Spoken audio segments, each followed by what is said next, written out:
Continuing, we're in chapter 19, verse 10. V'karmecha lo te'oel, uperet karmecha lo te'akit, v'ani v'ager ta'zovo tamani Hashem Elokechem. So these are parts of your vineyard. If you have a vineyard, you're not allowed, even though you own it, you're not allowed to harvest everything. What? So the pasuk. You bought the land. Exactly. Exactly. You can do stuff with it. You can do stuff, but there are parts of it that you can't do. We're going to translate the pasuk. You shall not harvest the young grapes of your vineyard, and you shall not gather the fallen fruit of your vineyard. So the immature grapes, the grapes that are very young, or the grapes that have fallen off of the vine, those you can't gather. You have to leave those for the poor or the stranger. You should leave them for the poor or the stranger. I am Hashem your God. Rashi says, do not take the young grapes that are in the vineyard.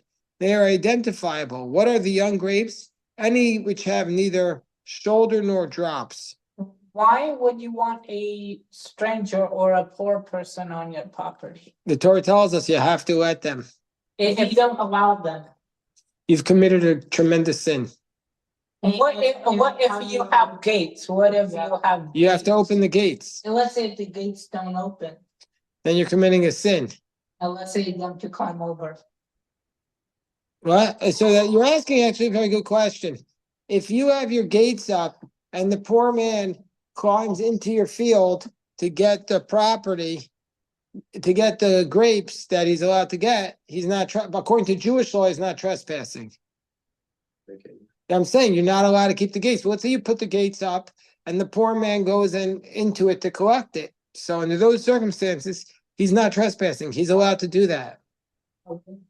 Oh, yeah. Okay. So if it was a big mansion and then if it was like a big mansion and then there's a sign that says no trespassing.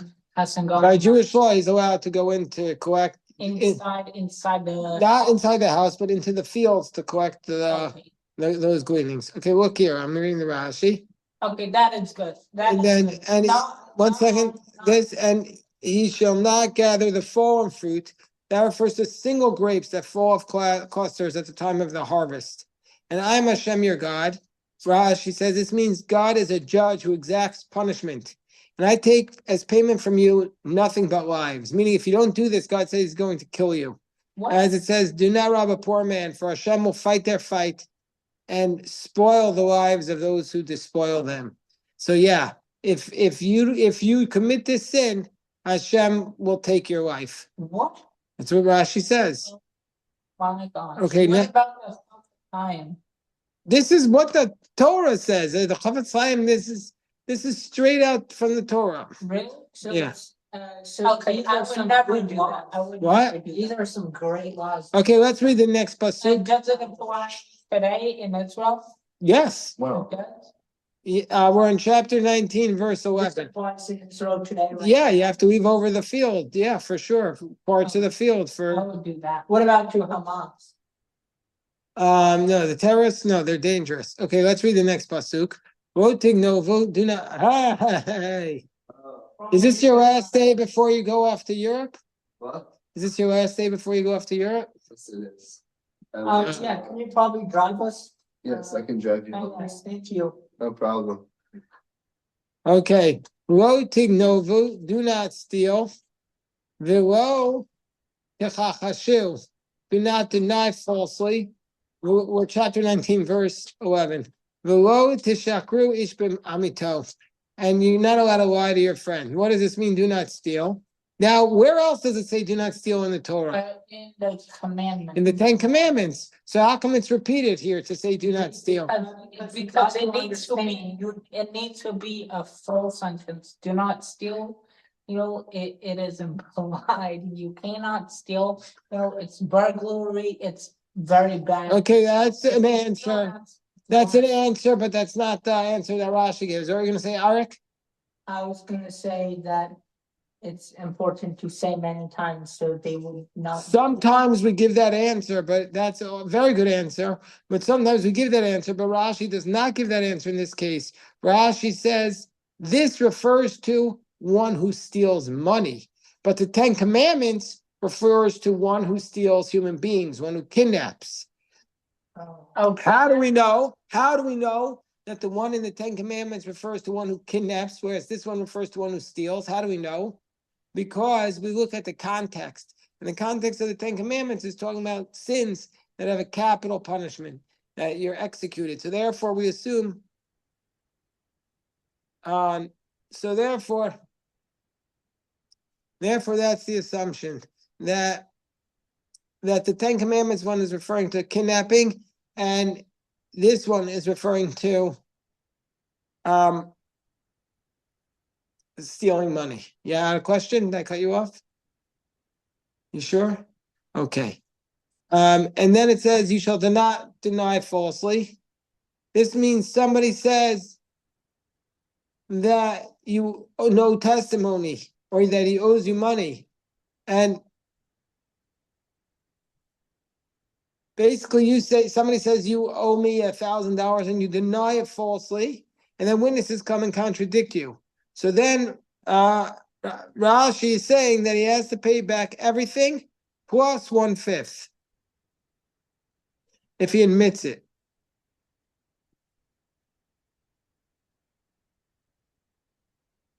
So here we're talking about somebody who swore falsely.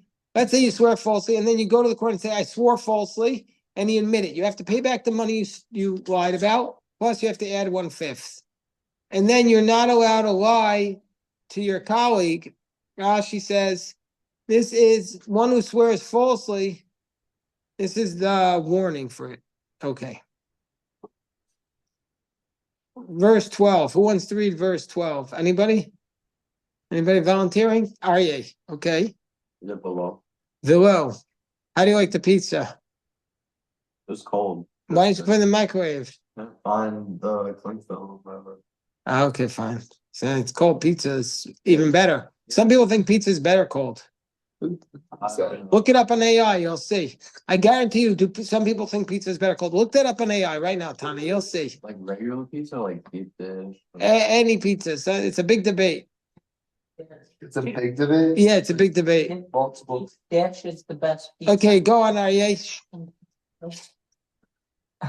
Below Sishavu Vishmi La Mater. Shaker. Yeah. The Thilalta Es Sham Shame. Shem Hashem. Elotecha ani Hashem. Do not swear falsely. Wotishavu b'shmi l'shaker. Do not swear falsely by my name, and you will desecrate the name of Hashem your God. I am Hashem. Did you see what I was talking about, Tani? Yeah. It's a big debate, right? Wait, I have a question. There's probably a cold pizza society. I have a question. Yes. Okay, so if a Jew becomes president of the United States. No, they- we're not they talking about that now. Stop. Need to swear, they need to swear. Right. They need to swear. Yeah. They need to swear like. Okay, Yeah. it's, Yeah. in the Yeah. book. Yeah. Baruch uh, atah Adonai Eloheinu melech haolam shakol ne'etzro. So can you swear? Usually what happens is when the people go into office, they say, I affirm. They don't swear. They affirm. Affirm is a way of saying I agree, but you're not going to use the language swear. Okay. Also, when you go into court to testify, it's usually. So it says, do not swear by my name falsely. Satani saw what I was saying. Yeah. I don't get it, but Yeah. I see it.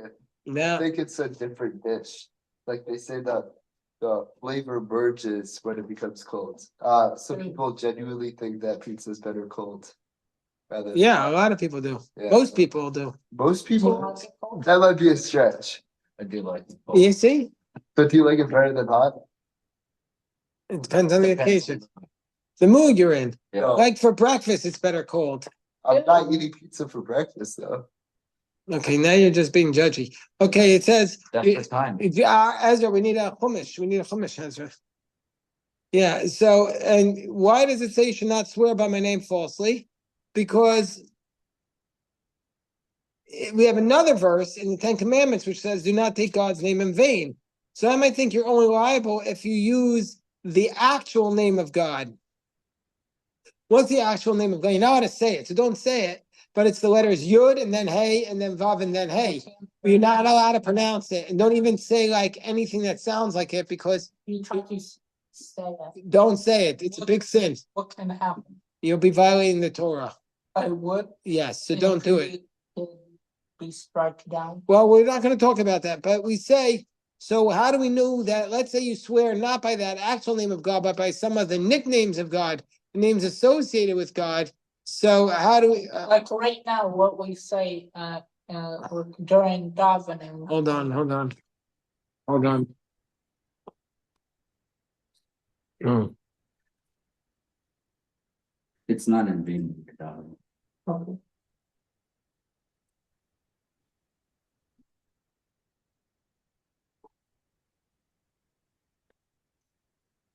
Okay.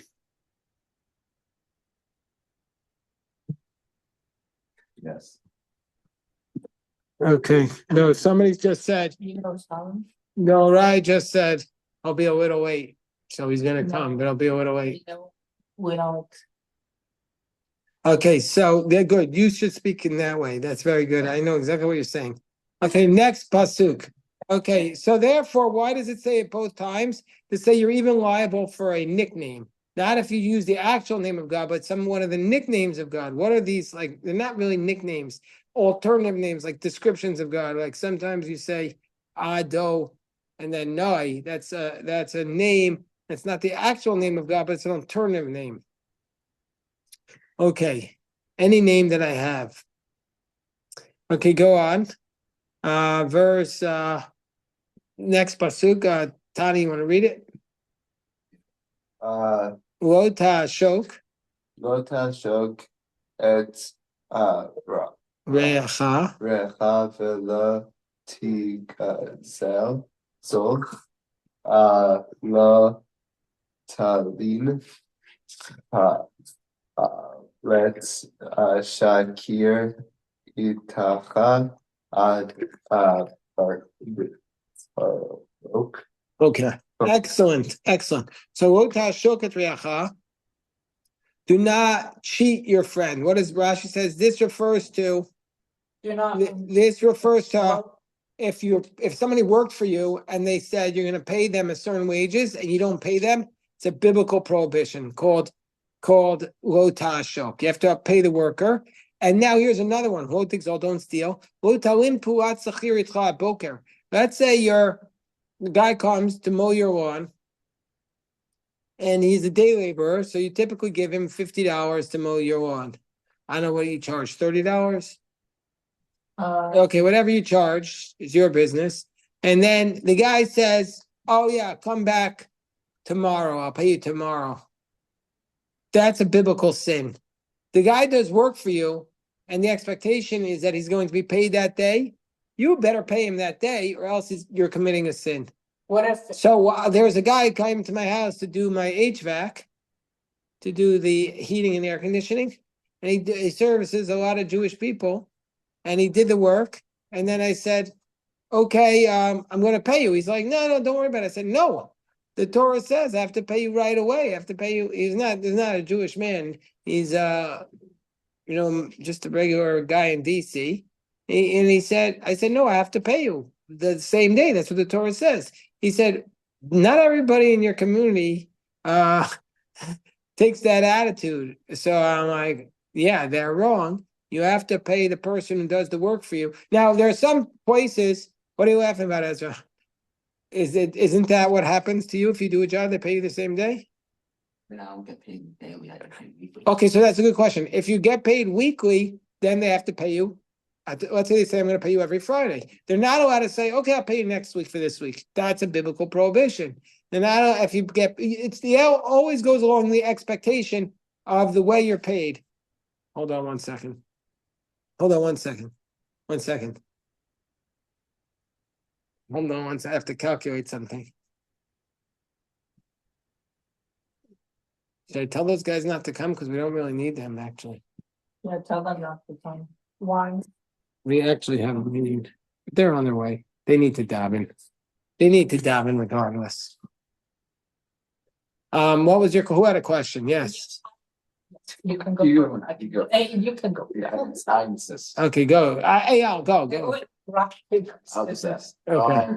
So is that law is that a Noahide law or a Jewish law between Jew to Jew or Jew to non-Jew to just? That's a very good question. It's a law, it's a commandment to the Jews, but the Noahides have to obey the 7 laws. But the 7 laws say you have to be honest in your courts. And so if that's whatever American law says about workers being paid, if American law says that you have to pay the person, with the expectation of when the contract declares, and you just evade and you don't pay them that way, then you're committing a biblical prohibition. So yeah, okay, And I think it also includes verbal. Yeah, of Because course. like in Beersheba, there's people who come from all kinds of Bedouin and Arab settlements, and they sit at the edge of the city where they're close to the industrial zone. If you verbally said, you'll work for me today and I'll pay you tonight, then if you, like you said, if you break it, you're transgressing a prohibition, even if they're not Jewish, right? So Of course, that's for sure. Yeah, no, for you, it's a law. The question is that let's say the non-Jew does it, it's still a violation. Yes, Eyal. Okay, so if somebody doesn't pay you that morning and you did the job, can they pay you at night and you're not breaking Right, the no, law? yeah, exactly. It's an excellent question, Eyal. So you have, if the expectation is that you're paid that day, then they have all night to pay you. They have until the morning. If the expectation is you pay that week, that's the third Rashi. okay, I'm going to get to that. So the Rashi says ad boker, until the morning. That means the verse speaks of a worker hired for a day whose departure from his work is when the sun sets. Therefore, the time for the collection of his wages is the entire night. But elsewhere it says the sun should not set over him. He should not have to wait until sunset. That's talking about a worker who's hired for the night, meaning to say that you have one period of time after you finish working. You have one of those 12-hour periods to pay. So you don't have to pay that exact second, but the basic point is you have to pay at the time that you agreed upon to pay. So if you agreed upon to pay him, right that same day, then you better pay him that day. Yes, Aryeh, or else you're doing a biblical prohibition. Yes, Aryeh. So the worker you hire, he said no, you don't have to pay me now, that's fine, huh? So that's a good question. If the worker says, can the worker waive his rights? That goes into the question of, can you make a condition against the laws of the Torah? Because biblically speaking, you have to pay him. And maybe he's only saying that because he's under duress. He thinks you're not going to hire him if you say you better pay me on time. You could contract out that he's paid every month. Right. That's okay. But if he says at the end of the day, you know what, don't pay me, but that wasn't the understanding at the outset. He says, don't pay me for tonight, pay me in a week. Then it was after he already did the work. And then it's going to be viewed as a loan from him to you. So it's the job, and he's like, hey, have 3 days to pay me, and that's fine. Yeah, that's totally fine. This is a biblical prohibition. People don't take it seriously enough. You got to pay the man who does the work for you. Go on with your life. Pay the person. Okay, next pasuk. Who wants to read? Anybody? Anybody looking to read it? Yes, Eyal. 2:14. Yeah. You shall not curse a deaf person. You shall not place an obstacle before the blind. Upon these prohibitions, the Torah adds the warning. You shall fear your God. I am the Lord. In many instances. Stop. That's it. The rest is not the verse. Lo tikalel cheresh. You're not allowed to curse a deaf person. Why can't you curse a deaf person? It's because they don't hear. So they're not bothered by it then? And if you curse them in sign language, then that's another. No, for sure, that's a curse. Then how do they know? So that's the whole point. Just like the deaf person doesn't know that you're cursing. Also, if you curse somebody in another language, that's a biblical prohibition. So if you curse somebody, Yeah, what is this? yeah, it means Eli Melch is a great yeshiva. I don't know, but I can figure it out. But I'd rather focus on this. The point is, if you're cursing someone or making fun of somebody, even though they don't understand, it's a biblical prohibition on your part. Do not curse the deaf mute. And for sure, you can't curse somebody who can hear. This is something I said yesterday. This is my hot take. A lot of people say, oh, I won't speak. You ever hear this, Tony? People say, I'll never speak bad about the dead. But the truth is, that's like cursing a deaf person. Yes, it's bad to speak ill about the dead, just like it's bad to curse a deaf person, but it's way worse to speak bad about the living. And it's way worse to curse a person who can hear. Because then they can hear, and it's not just you, they're hearing as well. Okay, and then it says, do not place a stumbling block. Oh, here we go. Yeah. So that's what Rashi says this point right here. Rashi says, well, if the prohibition is not limited to a deaf person, why does it say a deaf person? To teach us, Rashi says that just like the deaf person is alive, also anyone who's alive. A dead person is left the category of those whom the verse forbids cursing because they're not alive. So you're allowed to curse the dead. You're allowed to curse the dead. You just can't curse the living. But people do the opposite. People say, I'll never speak bad about the dead. Well, guess what?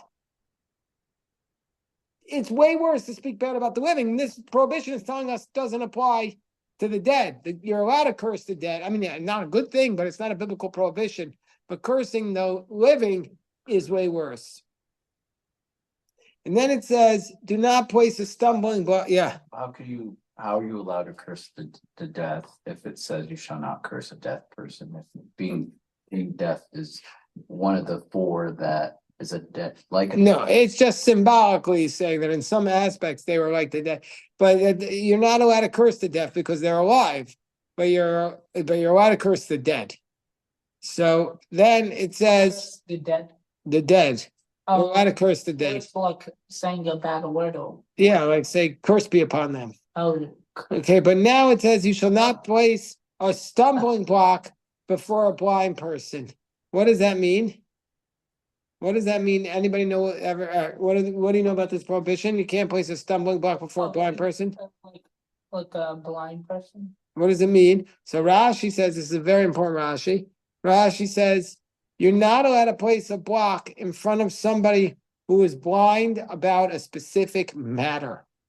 Meaning to say, you're not allowed to give somebody bad advice. Let's say the person comes to you and says, hey, listen, I'm a really big basketball fan, and this guy is selling me tickets to the Wizards at triple the price. Is that a good deal? And you know how to say, oh, yeah, it's a great deal. The Wizards are a really good basketball team. And the guy knows nothing about basketball, is just trying to impress his date by bringing her to a game. Well, that's called placing a stumbling block before a blind person. Scam. Yeah, you know how to give somebody bad advice. Or somebody says, what should I do with all my money? And you say, oh, I got a great hedge fund. Me personally invested in my hedge fund, and I'll take care of that for you. So that's like you know how to give somebody bad advice. Here's what they say. Like, do not say to him, sell your field and buy yourself a donkey, and thereby twist him to your advantage. Means say, go sell your field to me, and then way you can buy a donkey. Now that's called putting a stumbling block before a blind person. Now to give them bad advice. There are some people in the world who give you bad advice because they want to take advantage of you. You have a question, Eliezer? Okay. And you shall have fear of God. Why does it conclude the verse with that? Because nobody knows if you intended for good with your advice or if you intended for bad. How does anybody know what your intent was? God knows. Because you could say, oh, I thought it would be a good deal for him to sell his field and buy a donkey. God knows if it's a good deal or not. God knows. Because there's only one who knows everything, who knows behind the scenes. Right. So that's why he says, you should have fear of Hashem because Hashem will know in the end. Really? That's what it's So saying. he is the past, present, and future. Exactly. Okay, now who's going to read the next pasuk? Anybody want to read the next one? Yes, me. I can volunteer. Okay, Eyal. Here.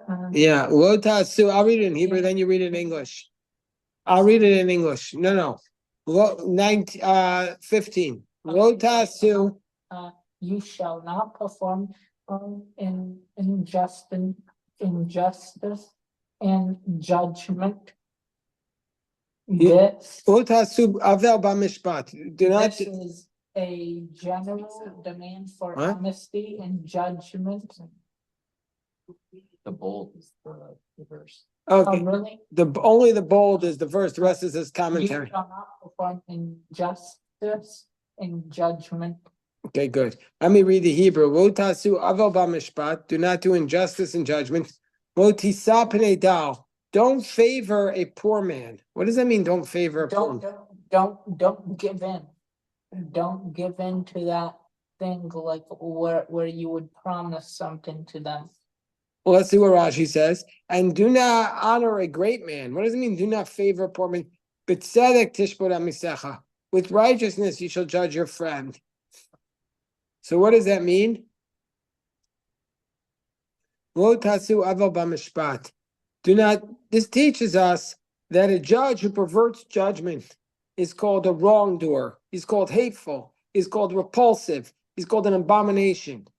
So if a judge does the wrong judgment, he's called something terrible. Okay. You shall not favor a destitute man.